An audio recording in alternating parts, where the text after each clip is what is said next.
Hello, friends. I'm Mike Gonzalez. Thanks for joining us as we rediscover the most sacred and vital resource for the Pacific Northwest, our rivers. From Idaho to Seattle, the Columbia and Snake River system impacts all of us. We want to share and celebrate the story of our amazing river system with you. We'll talk about its history, its salmon, its power, and how people are working to ensure that our rivers aren't just protected but thriving. The rivers we love impact homes here and miles away.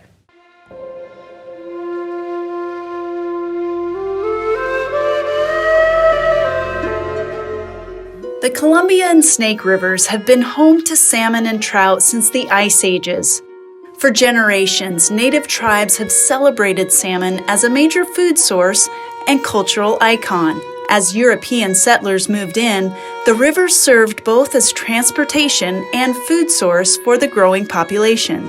Settlements began to change the natural landscape of the region. The Snake, Columbia, and Willamette rivers served as population centers. Towns like Lewiston, Pasco, and Portland formed along the banks of the rivers. Goods moved up and down the rivers on early barges and steamboats. Fish canneries lined the shores of the Columbia, and commercial fishermen harvested the fish supply. This often resulted in overfishing of salmon and many fish, decimating their numbers drastically. In the 1920s, the U.S. government prepared plans for the development of navigation, flood control, irrigation, and hydropower in the Columbia River Basin. The 1930s were a pivotal time here in the Northwest. The Depression hit, and Washington State was facing a dust bowl. Recently, the Washington Potato Commission produced a documentary about the history of Washington potatoes. They shared a bit of that history with us as it pertains to the Columbia River during this time. As the 1930s approached, most areas throughout Washington were in the middle of one of the worst droughts in history. Dry stream beds resulted in power shortages throughout the Pacific Northwest. Topsoil began blowing away. The Dust Bowl wasn't just happening in Oklahoma.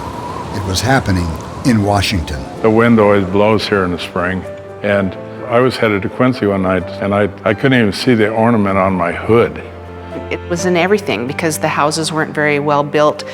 You'd feel it in your mouth and in your eyes, and it was, forget about housekeeping.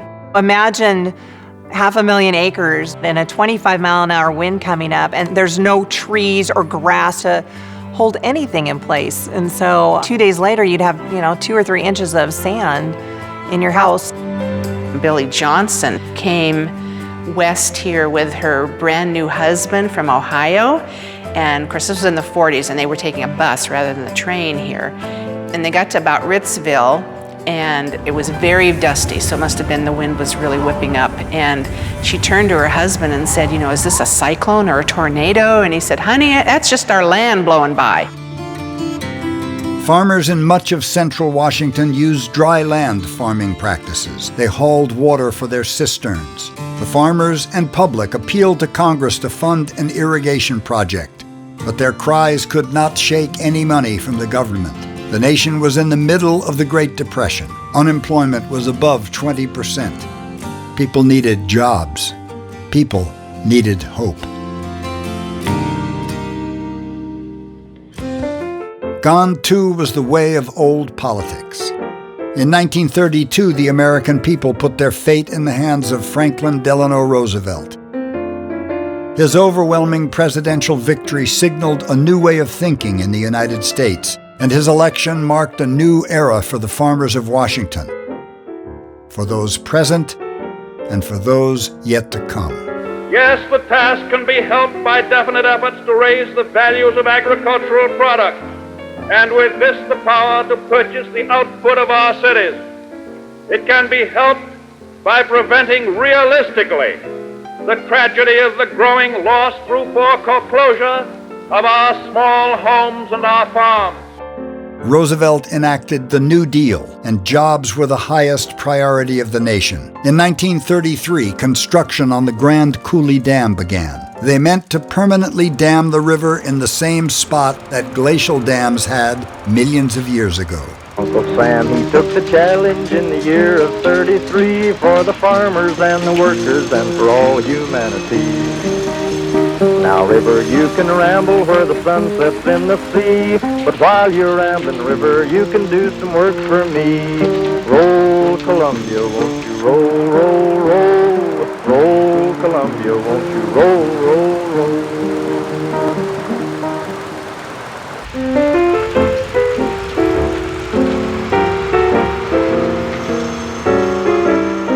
Initially, the focus of the dam was jobs and electricity. In 1934, FDR personally inspected the progress of the project and endorsed making it high enough to provide enough electricity to pump water to irrigate the Columbia Basin. Potato growing would soon open up beyond Ellensburg, Yakima, and western Washington, but it took time.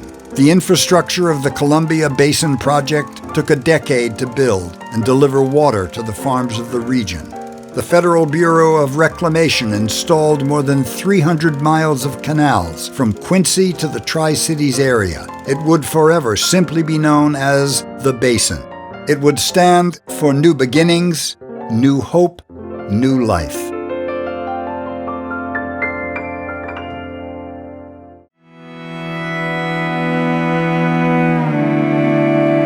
It really was the wild frontier when we hit the basin, but it was opportunities for many that needed to be.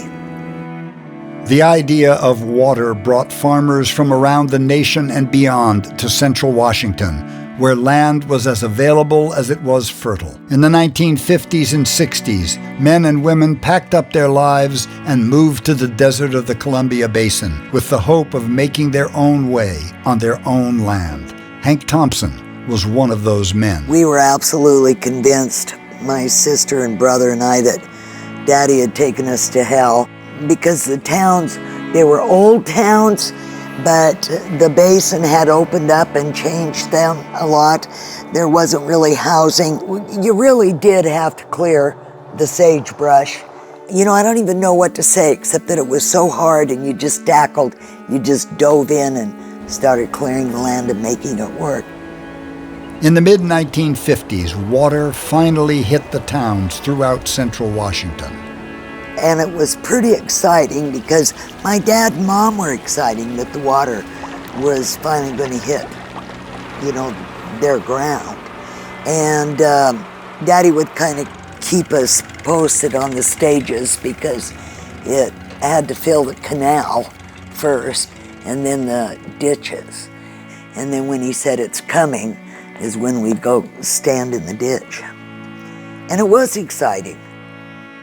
And I don't even know why, except that it was finally there. Once the water came, Rella's father knew potatoes would provide for his family in more ways than one. Rella, her husband Ron, and brother Porky joined him in his vision. He loved them. He would raise potatoes. Ron and Porky would get so upset with him because he just loved them. And he just liked growing potatoes. And he was a good grower. And he just raised them because he just loved them. He would tell Ron, you make money on something else. If we can't make money on potatoes, that's okay. We got to grow them anyway. My degree was in business, and I'm looking at him like, what the hell does that mean? Today, the next generation still grows potatoes in the tradition of Hank on a farm near the Snake River. It was Hank's vision to change the desert. You looked at this, it was dry. There was one pheasant out here, and he was probably lost. It was so barren and nothing green, and I could understand once we brought the water out here what Hank saw. His first potato crop starting to turn green. It was just amazing what it did to the soil out here. It became green, and pretty soon this country will raise just about any crop you want to raise. When water arrived in the basin, opportunity exploded for those looking for a fresh start. The water brought adventurers, gamblers, and farmers left with nothing after the dirty 30s. The federal government held land drawings for servicemen freshly home from World War II. Some had no background in farming, while others thrived in their new home. Nelson Cox's father was one of them. Well, you know, when I was a kid, there was a lot of people that drew units, but not very many of them survived. A lot of them really didn't know how to farm, you know, and a lot of them might have known how to farm in a different area. This area was kind of unique to itself. You know, wonderful growing season and everything else, but you got to get the crop planted and get it to survive. And then you had to water it appropriately or you ruin your crop. And our yields are nowhere close to what they are nowadays. The canals and ditches brought water, but the wind and dirt still blew. If your crop wasn't ruined by the wind and weather, you still had to get it sold. Some drove their potatoes to Seattle to sell direct to the urban masses. With processors and packing plants emerging throughout central Washington, the farmers had to stick to their guns to get a fair price. While the land was being tamed, marketing the crop was opening a new wild frontier. You know, when I was younger, there was 30 or 40 growers right here in this area. Each small farm grew 15 to 50 acres, you know. Everybody had potatoes in their rotation. They had sugar beets, they had potatoes, and then they grew the wheat, and some of them grew hay and, you know, the different crops. But those were a few onions. That was kind of the mainstay. We grow more than 300 different crops in Washington state alone, and it's because of our ability to irrigate. Today, the Columbia Basin Project serves about 671,000 acres in east central Washington. We grow everything from apples and potatoes to hops for beer and grapes for wine. In fact, the wine industry in Washington now includes, get this, more than 900 wineries, 350 growers, and 50,000 acres of land, all made possible by irrigation.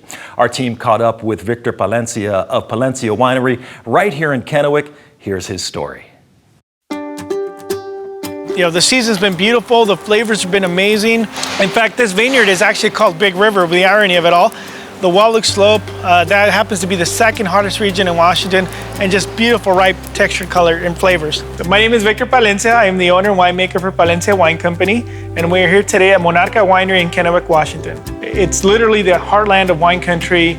Within a 60-mile radius, I can find some of the more premier vineyard sites. This is gonna be now my 21st vintage. I was very fortunate that I got an early start, naturally. I grew up in Prosser, Washington. The fact that I grew up around wine grapes helps me understand wine and the wine grapes themselves. So that, I think, translates into wines that are truly of definition and varietal characteristic and just unique in nature. The importance of water in wine, it's crucial, and it's amazing to think, but we are literally in a desert land. Wine grapes thrive in this environment. And I should add to that, it's not just the grapes themselves, it's the quality of wine grapes that are grown with this arid climate, if you may. We can pinpoint the usage of water in the most efficient manner, and in addition to that, grow the best quality we can. So it's interesting to think, but wine grapes are one of the most efficient growing crops out there because we don't necessarily require a tremendous amount of water, but it is essential. I mean, you can't do it without the water. Red Mountain happens to be one of the hottest region in Washington state.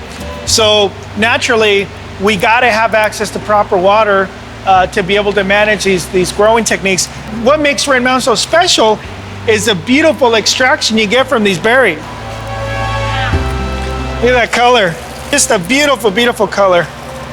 We are definitely a diverse region. And what I love about this place is you get the whole dinner. You can find some of the best local wine producers, amazing potato farmers, fresh produce.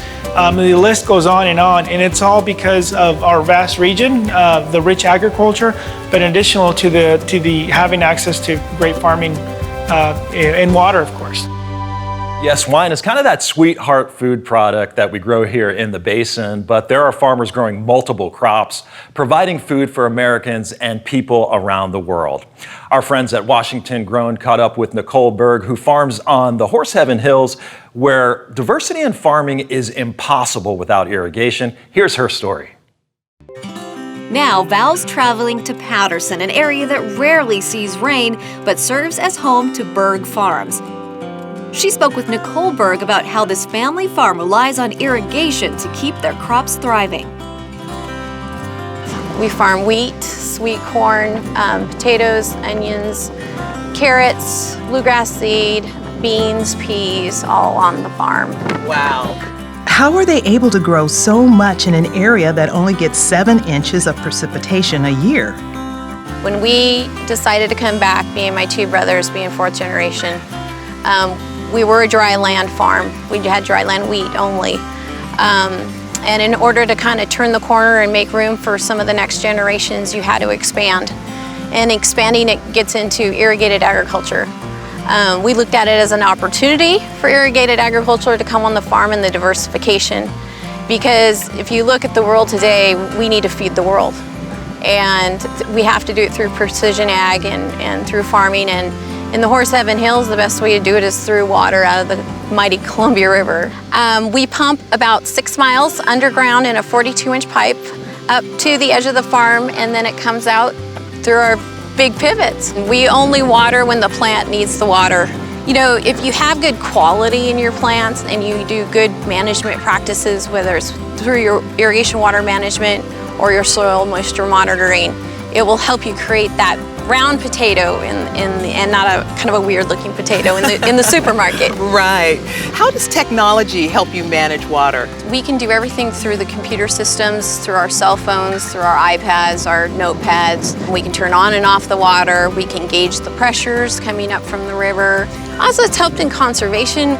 We don't water as much as probably we did 10 years ago. Irrigation water management is just kind of something that's the wave of the future. It's what everybody's doing, and it really is a science. So you become a business person and a scientist. I asked Nicole if she could show me their pump station down by the bank of the river. So remember the water that was coming out at the farm? Yes. That's where it's coming out from, right here. Hot diggity dog. Out of the Columbia River. There's a pipe that jets out into the river, big, huge pipe. It has fish screens on it. Then it comes into the pump station. There's about 4,800 horsepower down here at the pump station. So how much water does this pump up to your farm? Can you take as much as you want? Is that regulated? So the Columbia River is regulated by the Corps of Engineers. So what happens is we had to get a permit, and it's called 71 CFS, which is cubic feet per second of water we're permitted to send up to the farm. So when we pump our water out, we save water somewhere else. So we don't take any water out. The balance again. It balance again, yeah.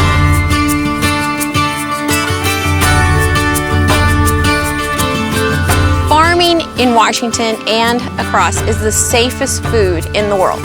Through all our technologies, through all our research we do in the universities, we take a pride in growing safe food for everybody and tasty food. You know, I want everybody to like my sweet corn. I do. Coming up next, we'll take a look at how the dams play a role in more than just agriculture. Stay with us. Thanks for watching. For generations, the world has looked to farmers as the caretakers of the land and providers of our family's most vital nutrition. Today, wheat and barley farmers throughout eastern Washington honor that legacy and continue in a tradition of innovation that will ensure families have the food, clean water, and soil they need for generations to come. Washington Wheat and Barley. Quality you can count on. Port of Benton drives economic growth, trade, and tourism by providing quality infrastructure and multimodal transportation for businesses in the community in Tri-Cities, Washington. If you are starting a new business, relocating, need space to grow, or planning an expansion, opportunity happens here. Join international companies in science, technology, value-added agriculture, and advanced manufacturing in one of the fastest growing and affordable communities in the inland Pacific Northwest. There's a reason salmon are an icon for the people of the Pacific Northwest. Their life journey is one of strength and resilience.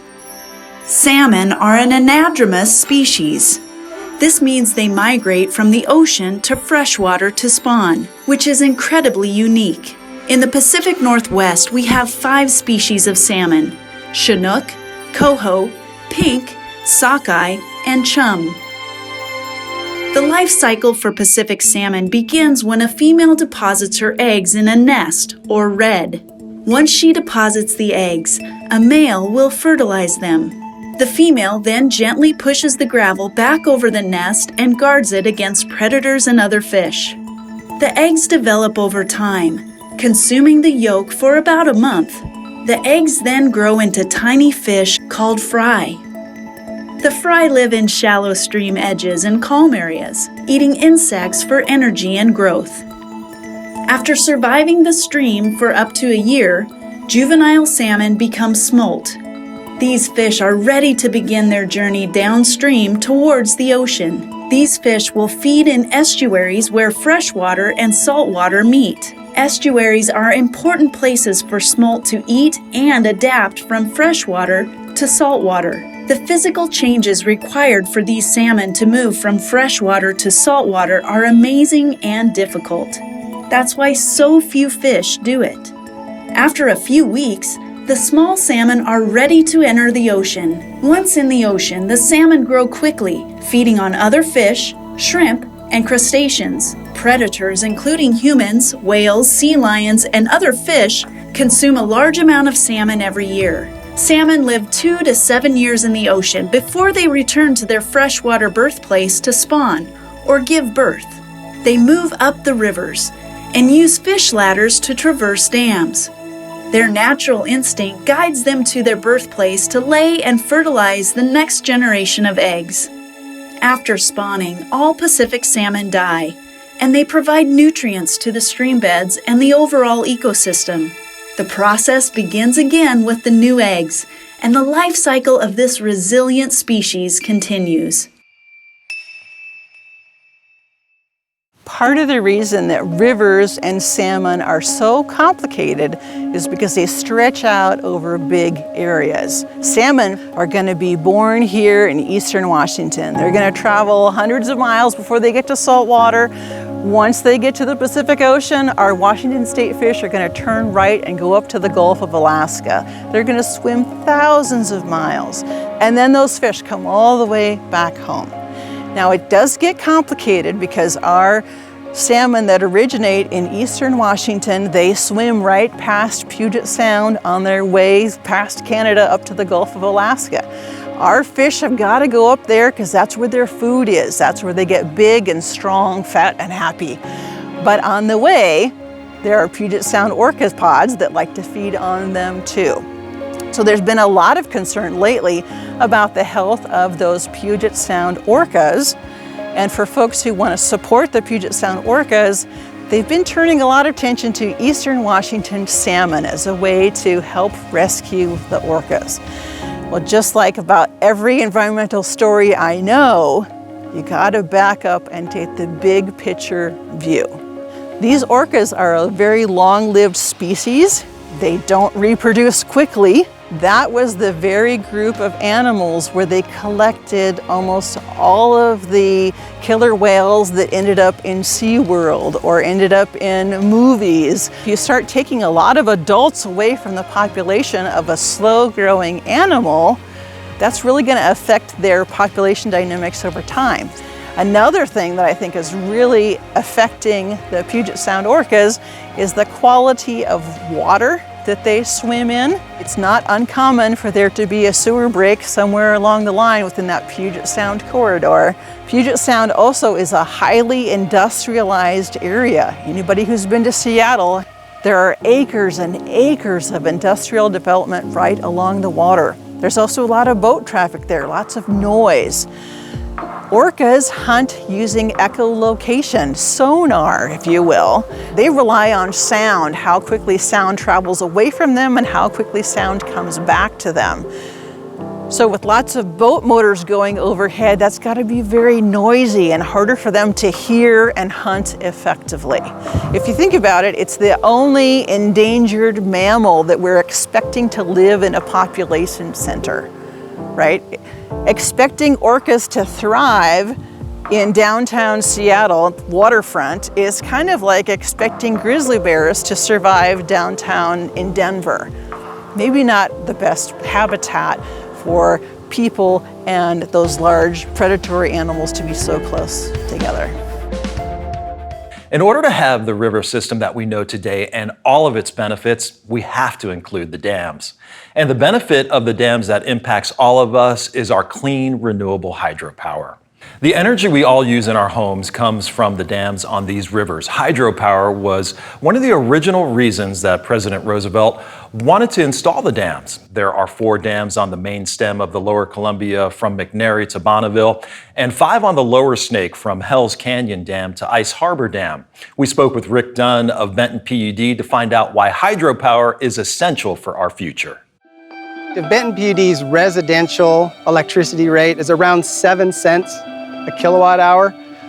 The rest of the country, you know, I hate to pick on our friends in California, but they can go as high as 15 cents and even in some peak periods, 25 to 30 cents a kilowatt hour. So we're the local electricity provider. So we don't generate our own electricity, we buy it and we distribute that electricity to about 55,000 customers in our service area. We are one of 135 preference customers of the Bonneville Power Administration.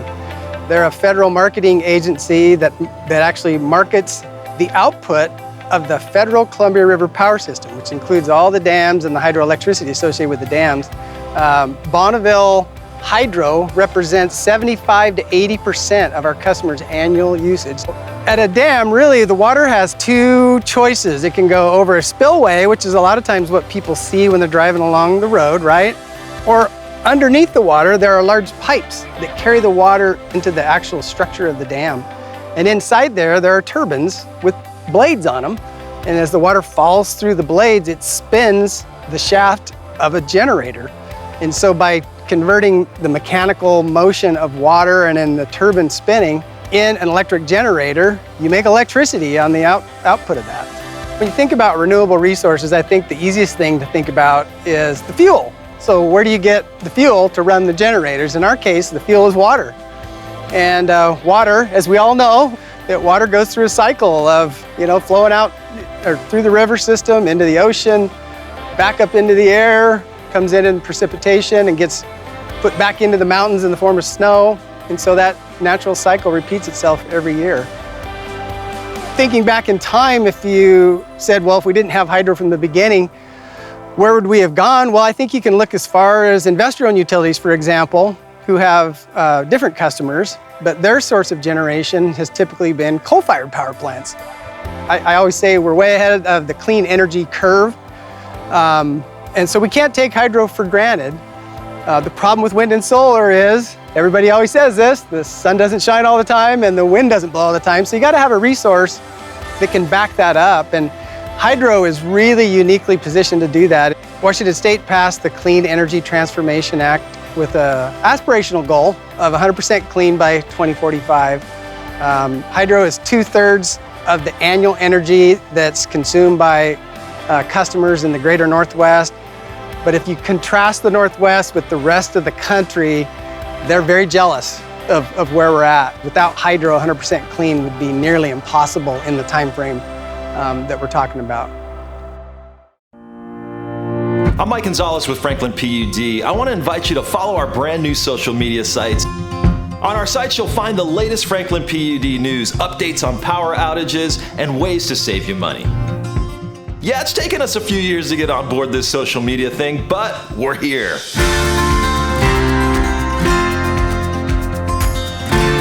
Just search Franklin PUD on your favorite social media site. Franklin PUD is lighting the way.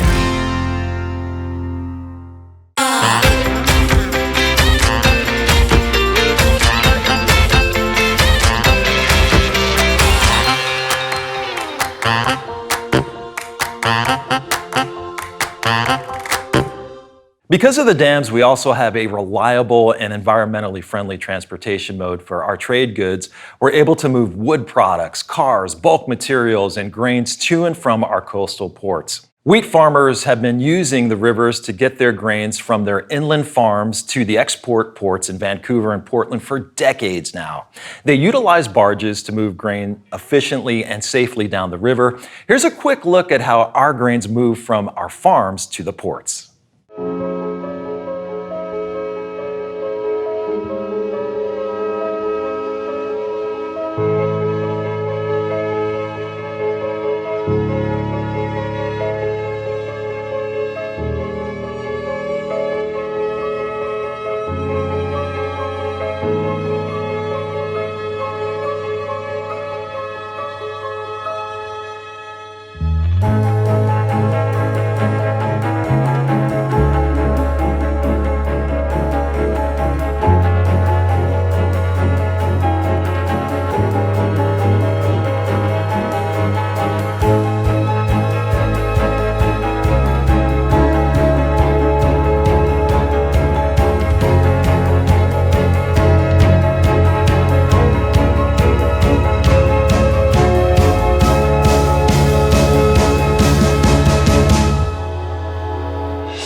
Our barges keep more trucks off the road, and they're the most fuel-efficient mode of handling freight. The barges also have the lowest emissions when you compare them to trucks and trains. Again, our friends at Washington Grown caught up with Kristen Mara of the Pacific Northwest Waterways Association a while ago to learn about transportation on the river. Washington's waterways, they're majestic, they water our crops, and they're also a vital part of transporting goods. In fact, the Columbia River is the third largest grain export gateway in the world. I spoke with Kristen Mara, Executive Director of the Pacific Northwest Waterways Association, about the importance of Washington's rivers, lakes, and dams. Our waterways are really the competitive advantage that our Washington state growers and producers are able to use, especially when they're trying to compete in very tough overseas markets. This is the top wheat export gateway in the country. We move more wheat out of the Columbia Snake River system than is leaving the United States any other place or any other way. So it is a very critical export point for those Washington state growers, for our potato farmers, our cherry farmers, and other tree fruits, peas, lentils, the list goes on of Washington grown agricultural products. They cannot do what they do. They can't get out to those export markets without the ports and waterways. What's the role that Washington dams play with Washington agriculture? The dams on the Columbia Snake River system are unique here in the U.S. in that they're multi-purpose. They produce hydropower. We get 70% of our electricity here in the Northwest from clean, renewable hydropower. That really sets us apart from other parts of the country. But then the dams also provide for commercial navigation. One typical 4-barge tow is moving the same amount of cargo as 538 trucks. Just picture all those trucks on the highways. The dams are able to make irrigation possible. They really provide a lot of benefits. What does the future look like for Washington waters? When you think about waterways, you need to think about them in the same way that you think about highways and bridges and airports and other kinds of infrastructure. It's all aging. It needs reinvestment so that our future farmers, our future producers are able to still compete overseas. We've seen how wheat gets from the farm to the grain elevator and into a barge, but where does it go from there? Tomas is in Portland with the next step in getting wheat from the Tri-Cities to the port. I'm here at the helm of the Clearwater tugboat, where I'm going to travel alongside a batch of Washington wheat as it makes its way down the Columbia River before it's sent all over the world. All right, guys, coming loose. Shaver Transportation Company is a 134-year-old family-owned tug and barge line that moves freight up and down the Columbia River system. Rob Rich, the Vice President of Marine Services at Shaver, explains how the barging process works. The export elevators will order wheat from one of the 27 upriver grain elevators that load barges. So the export elevator will order one location at, say, the Dalles, order another barge for another location, such as Umatilla, order a barge for a location such as Windust on the lower Snake River, and the fourth barge could be ordered into Lewiston, Idaho. So the 4 barges take off. The first one is dropped at the Dalles, second one dropped at Umatilla, third and fourth on the way. So you get to your destination all the way at Lewiston, then they pick up that barge when it's loaded and work their way back down the river, picking up their barges at the various elevators they've loaded at. When those barges come down to the Portland Harbor, they are distributed to the export elevators that have loaded them. The grain elevator loads into the ship, and the ships take off to the Pacific Rim. You know, China, Korea, Japan, Thailand, Sri Lanka, Philippines are the final destination for the wheat from the Columbia River. We're going to head over to one of our spud barges, which is a term for a tie-off. Okay. And we're going to pick up an empty grain barge. These barges are 275 to 300 feet long. When you put a 4-barge tow together, they're 2 barges wide, 2 barges long. When you take a 90 or 100-foot tugboat like this, you're at about 650 feet overall. Barging is by far the most fuel efficient, the most economical, the most environmentally responsible and sustainable way of transporting. And you may ask, why are we not barging everywhere? It was we don't have rivers everywhere. Right. Obviously, waterways. So wherever there is access to the river for farmers to bring their wheat, then you have barging. As we make our way to pick up a barge, Captain Brad lets me take over. Arr. So right now you're idling ahead. Okay. These are your throttles and engines. Okay. Shift it hard to port. Okay. Hold on, guys. hard to port. Pull hard to starboard there. The other way. The boat's going to start swinging around. You catch me out on the high seas before you know it. But when we make our way back to port, I figure I should let the pros handle it. Well, Tomas, we're going to head on down to the galley. All right, look at this. This is nice. I mean, I've seen apartments smaller than this. This is great. Then, whoa, we check out the engine room and the crew quarters. Is this comfy? There's room for you. It's got to make you feel pretty proud to think that you're in this hub of Washington food and exports being sent all over the world. Washington's largest export is agricultural products, and it is an amazing opportunity to be involved in it. Well, Rob, thank you so much for showing me around a tugboat. Give me a chance to drive a tugboat. Tomas, you did great. I appreciate it very much. It's safe to say that the impact of our rivers goes well beyond agriculture. It impacts every aspect of commerce within our region, from Portland to Lewiston and beyond.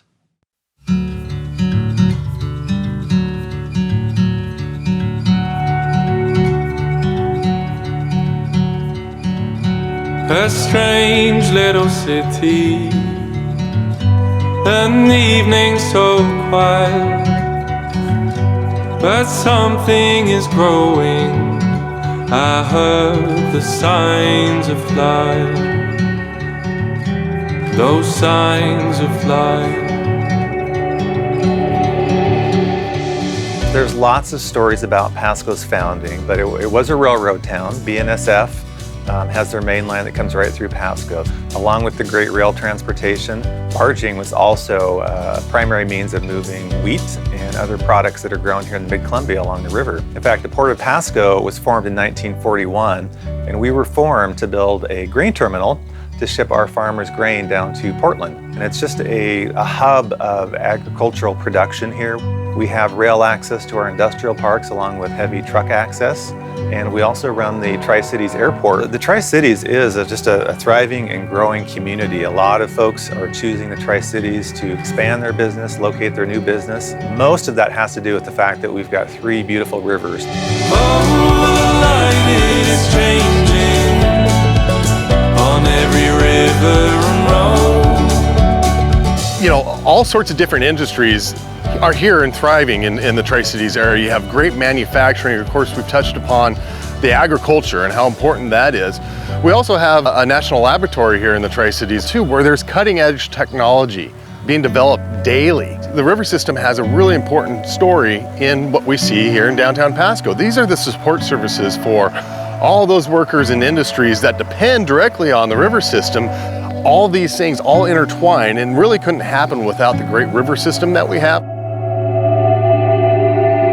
Oh, the light it is changing on every river and road. So one of the things that we're really excited about here in the Tri-Cities is our capabilities in energy.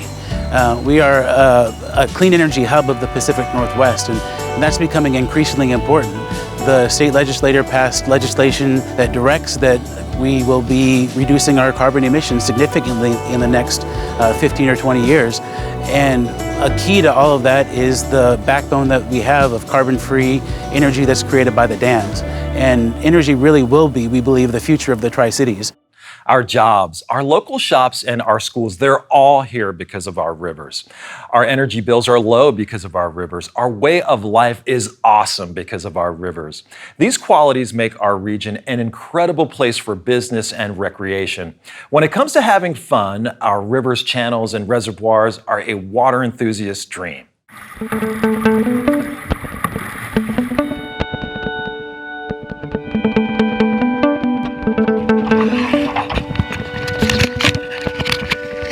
I got up on the foil!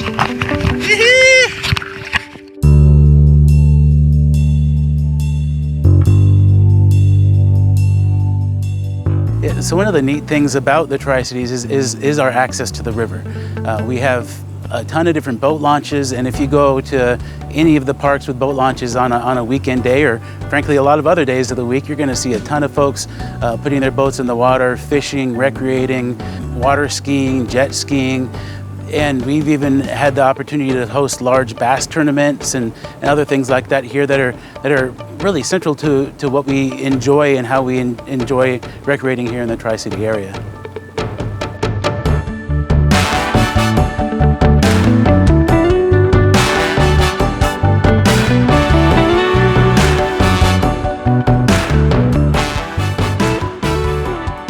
I'm Krista Patterson, and I'm a co-owner of Northwest Paddleboarding alongside my mom. I just love being here. I also love the area. I love that it's not too hustle and bustly. There's also enough people here that we can have lots of fun events, and there's still a lot to do. We even have tourists come in through on our steamboats, and those are awesome. They bring tourists to our area to purchase from our small businesses. And we have the boat races here, and we have triathlons and things that happen here. And whenever I learn about other people who also rely on the river and all of the ways that they do, it's interesting to see how we can all coexist. My name is Lance Mamiya. My family are originally from the Big Island of Hawaii. We grew up surfing and canoeing and fishing and spear diving, all the things that you can do in the ocean, right? When I moved up here, I looked around and we passed by this Columbia River, and I looked over and I said, hey, what's that? Well, that's our river system. It's the Columbia, Yakima, and Snake. I'm like, wow, this is fantastic. What I thought would be a 3 to 5 year stint here in the Tri-Cities turned into this 20+ year love affair with this area. So whether or not you're paddling or paddleboarding, swimming, or even just boating or sitting out in the water, just relaxing, it's this connection, and it's just this quiet spot. All rivers lead to the ocean, and the ocean being my first love, this was like a lifeline back to the ocean. Hydropower, agriculture, transportation, commerce, recreation, all these things are great. But what about the fish? As we mentioned earlier, Pacific salmon are a part of our culture, and we must protect them. Certain populations of sockeye, coho, and Chinook salmon are listed as endangered or threatened in our region. Some of these populations are recovering, and many of us believe we can have both our current river system with the dams and a thriving Pacific salmon population. This philosophy comes from years of scientific research, fish passage improvements, and habitat recovery.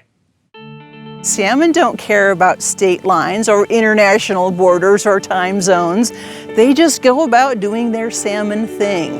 So it makes it complicated for us as a society to figure out how to effectively manage them as a species so that the local people benefit, but then also the salmon species benefits too. As a fisheries scientist, my job, my role is to help people think about fish when they're making decisions about the river system. And I really think that modern management of the Columbia Snake River system is a great example of win-win natural resource management. Just this past spring, they did testing of a new turbine design at Ice Harbor Dam, which is the lowest dam on the Snake River system. This new turbine that was designed with the latest science and engineering breakthroughs passes 98.5% of salmon safely. And at the same time, with those improvements in fish passage, they also gained a 4% gain in energy efficiency. To me, that's a great example of using technology to bring a win-win solution for natural resources, for salmon, but also for people. The money that we pay Bonneville goes to fish and wildlife programs. And so we've been taking fish and wildlife programs seriously for a long time. Fish bypass facilities that are improved at the dams over the years have been improved. Investments in hatcheries, in habitat restoration, research and development. It all comes from electric ratepayers. We live in a fantastic place here in the Pacific Northwest. We have the amazing Columbia River system with the Snake and the Yakima rivers joining into that system. We've got a large federal hydro complex on the Columbia and the Snake River. We have great agriculture. We've got it all here in Central Washington. That's why I love living here. And I think that really with science-based modern management of natural resources, we really can have it all. As people and the rivers have learned to coexist, there's an element that's key to thriving fish populations. The Washington Department of Fish and Wildlife operates dozens of fish hatcheries around the state. These hatcheries help to populate fish throughout the region and lakes and rivers. Our team got a rare peek at a nearby fish hatchery and learned the vital role that these facilities play in our river ecosystem. So what's the purpose of a hatchery? The main goal of our agency is the conservation of those wild fish and their populations. And it's important that we continue the legacy of fish within our state because they've been around for years. Do hatcheries just raise fish for rivers? No, hatcheries raise fish for lakes, streams, but most importantly, rivers. Yes, we are located right next to the Columbia River, and a lot of the fish that we raise here go directly into the Columbia River. But these fish, for instance, are rainbow trout. These are all going to go into lakes here in eastern Washington that provide recreational trout opportunities. What we have here is some steelhead that we're raising up right now to be released this spring. This is the size of our steelhead right now. They're just little guys. With salmon, we take the eggs in the fall and then we release them in the late spring, early summer. It's a long ways to the saltwater from our facility here. It's about 365 miles. It takes these fish about a month to get all the way to the saltwater from up here. But if you think about it, a month in a fish, 365 miles, you can do the math on how many miles they may travel each day.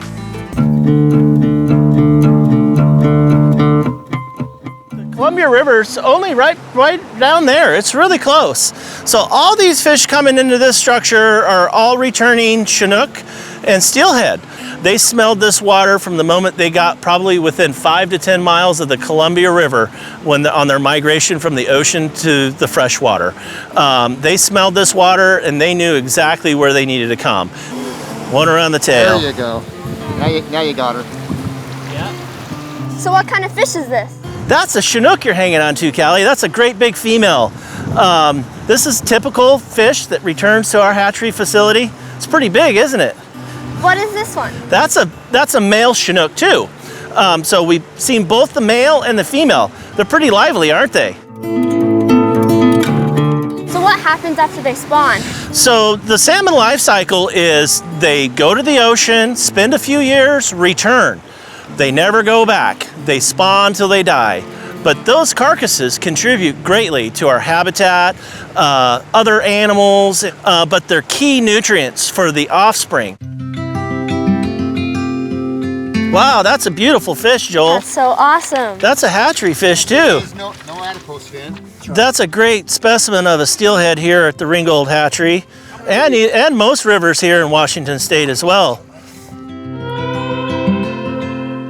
So how do the numbers look in the system? Well, the numbers are really good, Callie. A lot of people would say these are the good old days when it comes to salmon fishing. Steelhead populations aren't doing that great right now throughout the state of Washington. Salmon populations are doing well. It's kind of cyclic though. Some years are great for coho, not so good for Chinook. Other years are great for steelhead, not so good for coho or Chinook. It can really vary based on ocean conditions. You know, there's so many factors out there that play a role in the survival or the fitness of fish returning to the hatchery system or even to a wild system for that matter. So why is there so much research? You know, fish are important to Washington, Oregon, and the whole Pacific Northwest. It all starts right here at the hatchery. This research is important for forecasting future runs of different species of salmon, to include coho, Chinook, steelhead, sockeye, pinks, chum, and the list goes on, Callie. There's so many different fish out there. People don't realize the opportunities that Washington has for fishing here, both in eastern Washington and western Washington.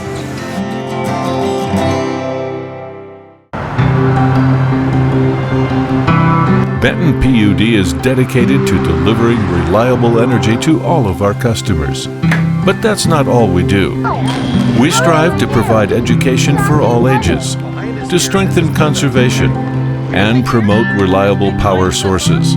Being a part of the community we serve is a priority at Benton PUD.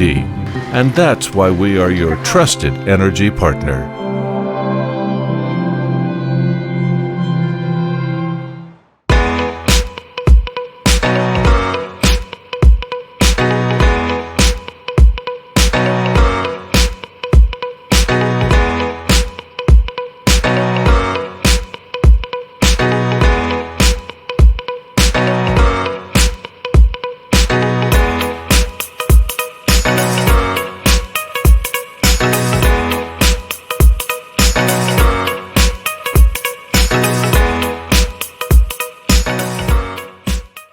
The Washington Department of Ecology and EPA say river water temperatures are too hot, and they want dam operators to fix them.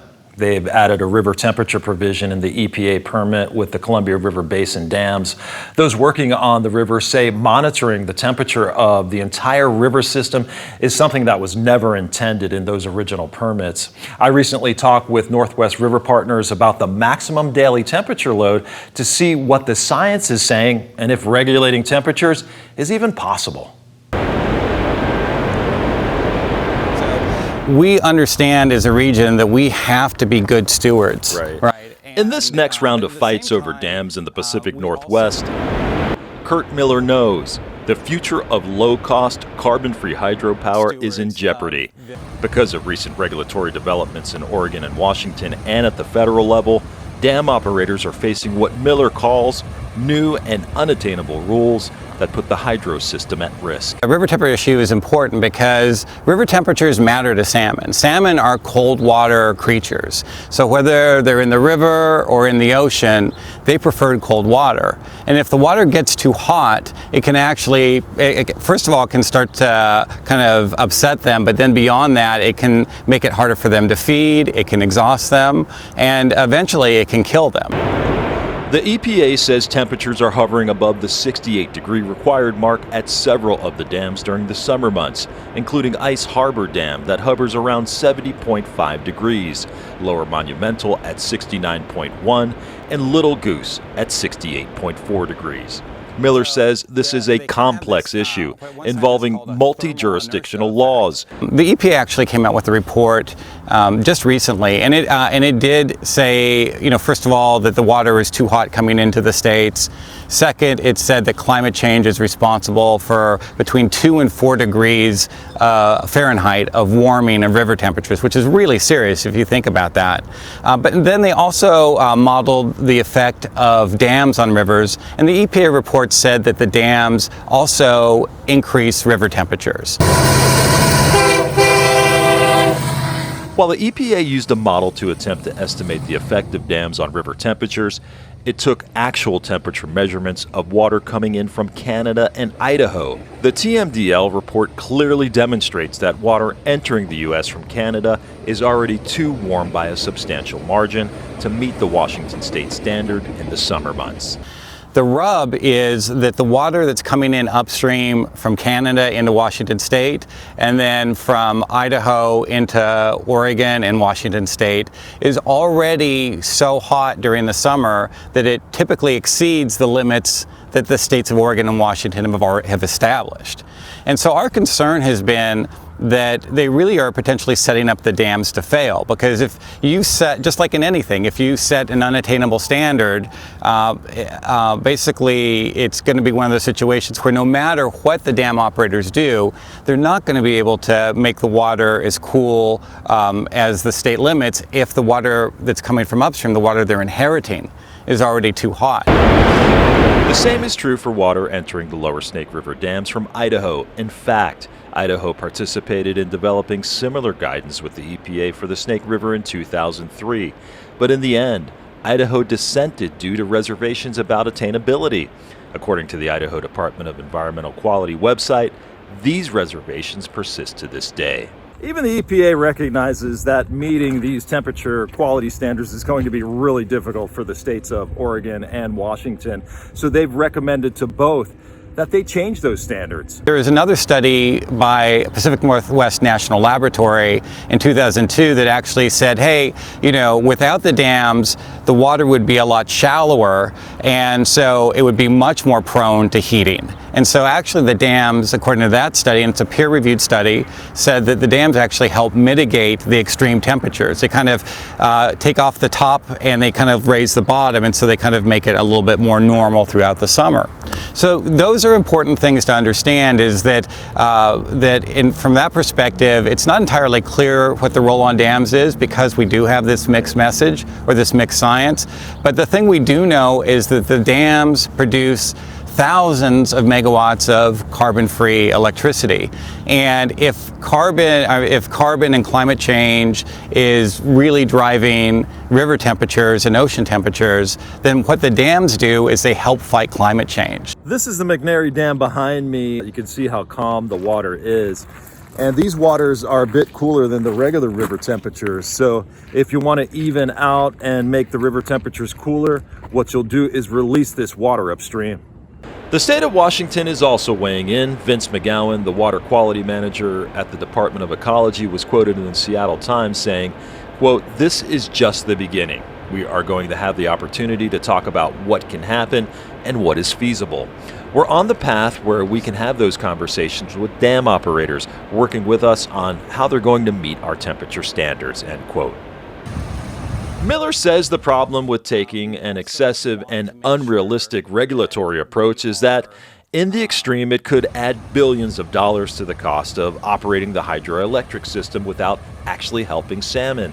It could also add excess cost to communities who rely on the low cost of hydropower to make ends meet, especially now that residential customers in the Northwest are facing a financial crisis and residential energy consumption is rising because of the pandemic. When you think of Franklin PUD and in Pasco, Washington, or you think of other organizations throughout the northwestern states, those utilities, those public power utilities, are not-for-profit utilities. So any increase in the cost of hydro operations essentially gets passed through directly to them. So if the state of Washington comes up with some really costly plans to try to force dams to lower river temperatures to levels that they really can't, that's all going to pass on to our members and the customers they serve at a time when we literally, as a nation and a region, cannot afford that.